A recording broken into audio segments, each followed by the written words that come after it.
voici pour notre deuxième enseignement. Aujourd'hui, on va parler sur la pensée.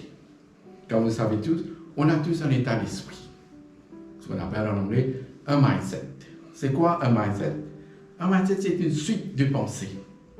Bien souvent, des fois, erronées, fausses, même parfois diaboliques. Lorsque les démons fortifient cet état d'esprit, ce mindset, ça devient une forteresse. Les démons le font ça pour pouvoir s'assurer que la personne pense toujours eux-mêmes. Alors que les forteresses ne donnent pas accès à ces pensées qui sont erronées. C'est une façon de pénétrer au fond même de toi-même. Quand cette pensée est au fond de toi-même, il devient toi-même. Et tu crois que c'est toi qui penses comme ça.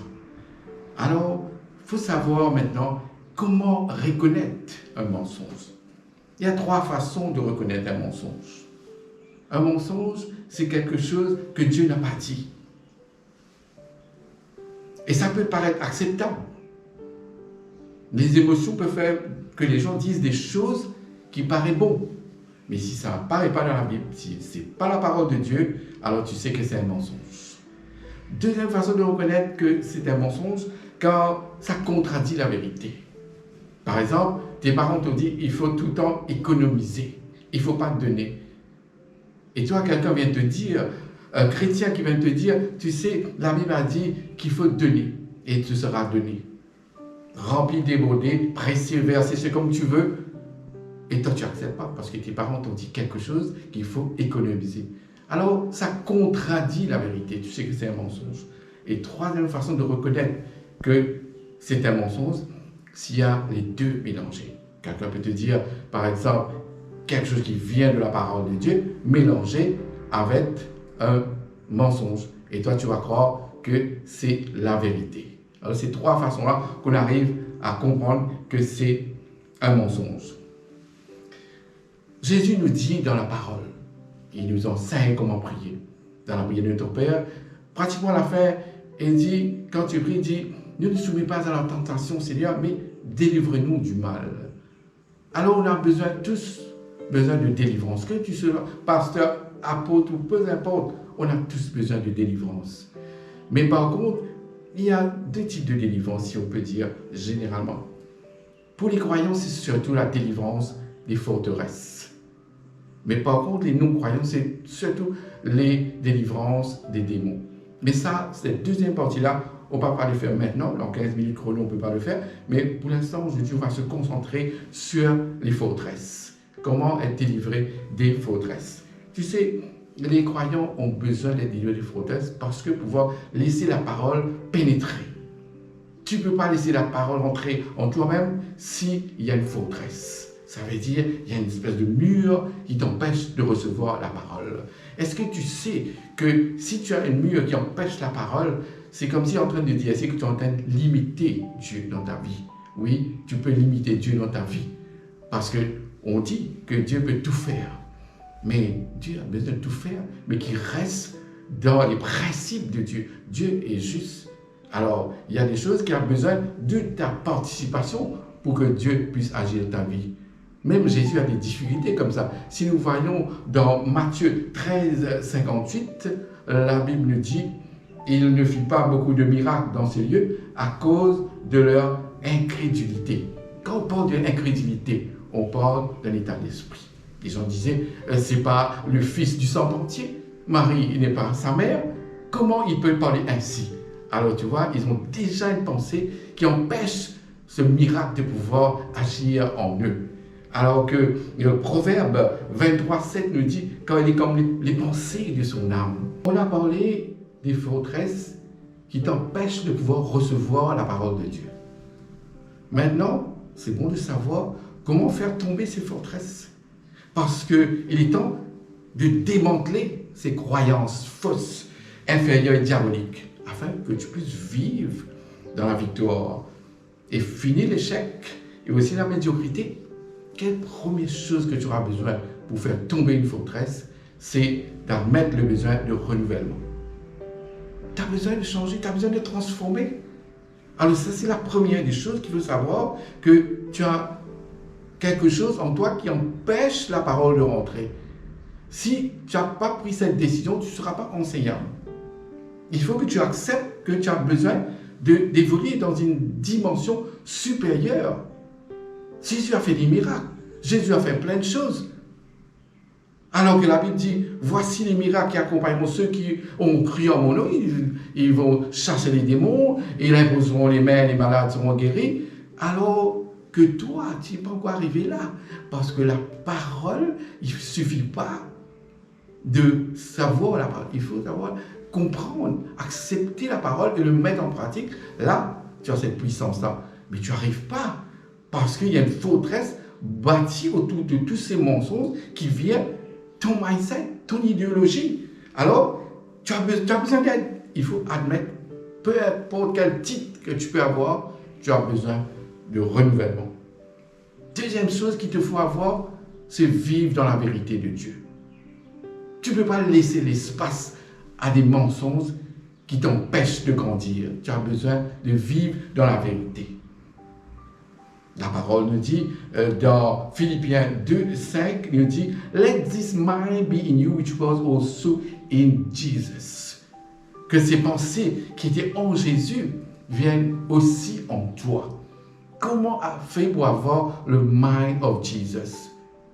Nous savons que la Bible nous dit dans Jean 1, il nous dit que au commencement, était le Verbe, était la parole. La parole était auprès de Dieu. La parole était Dieu et la parole se fait chair en Jésus-Christ. Jésus-Christ est devenu la parole. Donc si tu as la parole en toi, automatiquement, je vais dire que tu as Jésus en toi parce que Jésus est la parole. Donc automatiquement aussi, tu as the mind of Jesus. C'est comme ça. Et quand tu as la parole en toi, quand tu as Jésus en toi, tu as la vérité. Parce que la Bible dit que Jésus est le chemin, la vérité, la vie. Il est la vérité. Amen. Il est la vérité. Alors que si tu as la vérité, la Bible dit aussi, vous connaîtrez la vérité fera de toi un homme libre. Comment être libre? Parce que tu as plus de choses, des montagnes dans ta vie. Le diable n'a pas de puissance sur toi. Parce que tout ce que tu as en toi, c'est la parole, c'est la puissance. Et le diable n'a plus l'emprise sur toi. Tu es libre, mon frère. Et c'est ça qu'il te faut dans la vie, de pouvoir vivre cette liberté que Dieu, par sa grâce, il veut te donner. Troisième chose que tu dois avoir pour pouvoir faire tomber une forteresse, c'est de pouvoir chasser les démons, les esprits qui maintiennent cette forteresse-là. Tu as besoin de faire tomber une forteresse. Et c'est la première chose qu'il faut faire avant de faire sortir les mensonges de ta vie. Il faut savoir que ce n'est pas une philosophie pour être aveuglé dans son esprit. C'est une philosophie, c'est quelque chose de réel qui se passe dans tes pensées.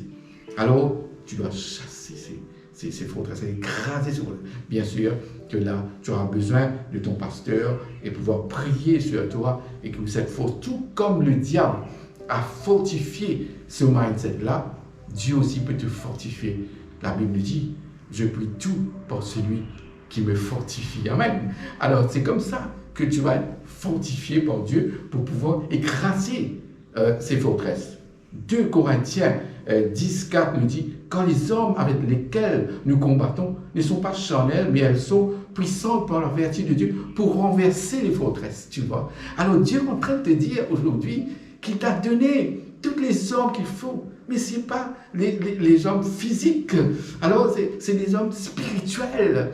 Par exemple, si tu portes l'armure de Dieu, tu dis, moi je porte le casque du salut, je porte la cuirasse, je porte la ceinture, et je porte les chaussures pour annoncer l'évangile de paix. Je porte aussi le bouclier de la foi, et je porte l'épée de la parole.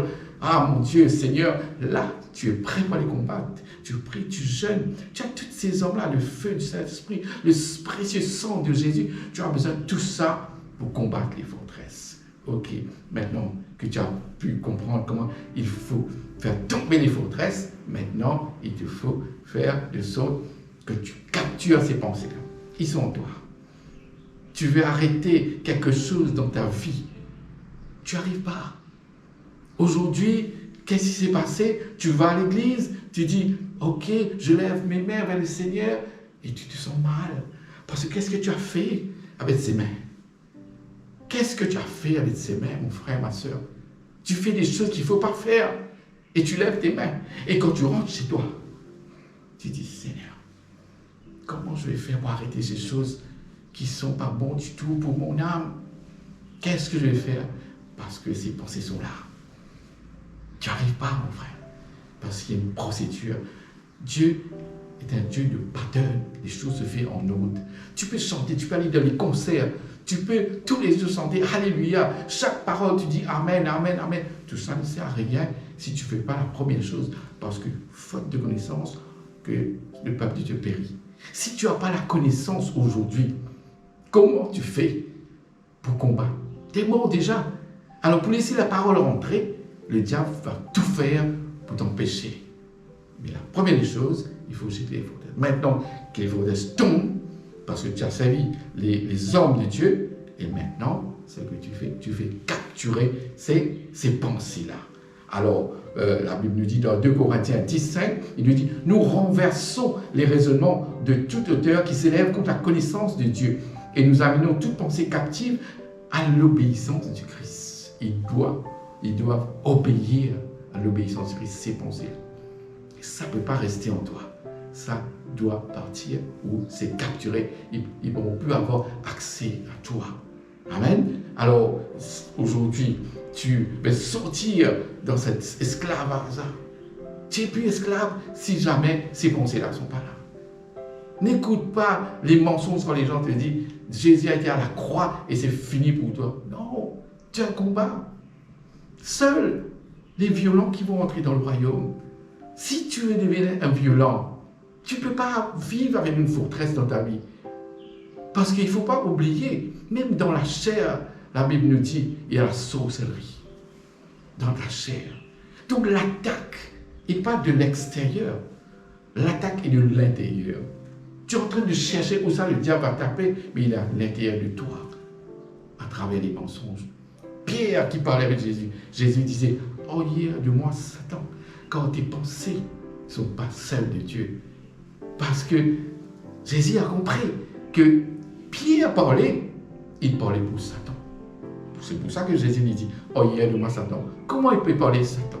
Parce que à travers les pensées, alors à travers les pensées, Satan peut parler pour toi. Alors aujourd'hui, il faut comprendre, peu importe les tentations que tu peux avoir, Dieu a prévu quelque chose si tu as la parole en toi.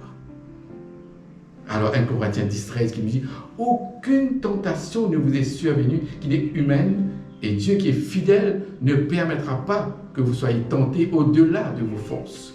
Mais avec la tentation, il préparera aussi le moyen d'en sortir afin que vous puissiez la supporter. Le monde est en guerre aujourd'hui, mon frère, ma soeur. Bien aimé, il faut savoir que le monde est en guerre, dans la maison, dans le pays, dans le monde entier, il y a la guerre. Mais vous allez comprendre que la guerre commence surtout dans les pensées. Chaque dirigeant de chaque pays, ils sont influencés par leurs pensées avant de prendre l'action de faire quelque chose. Satan contrôle le monde en contrôlant les pensées. Si tu veux gagner Satan, mon frère, ma soeur, renverse les forteresses. C'est la chose que je peux te dire. Si tu sais renverser les forteresses, tu gagnes à tous les coups. Matthieu 22:37 nous dit, Jésus lui répondit, tu aimeras le Seigneur de ton Dieu, de tout ton cœur, de toute ton âme et de toute ta pensée. Dieu veut que tu l'aimes avec toute ta pensée.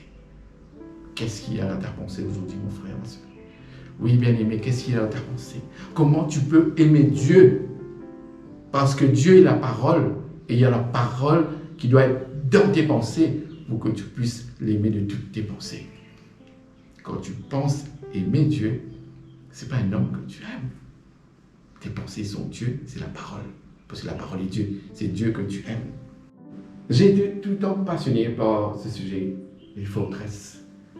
Parce que je sais que quelqu'un qui a compris comment ça fonctionne, alors c'est tout est là-dedans, le secret se trouve là-dedans. Alors je dis merci mon frère, ma soeur, d'avoir pris le temps d'écouter à cet enseignement. Alors on se dit à la prochaine, que Dieu te bénisse. Au revoir.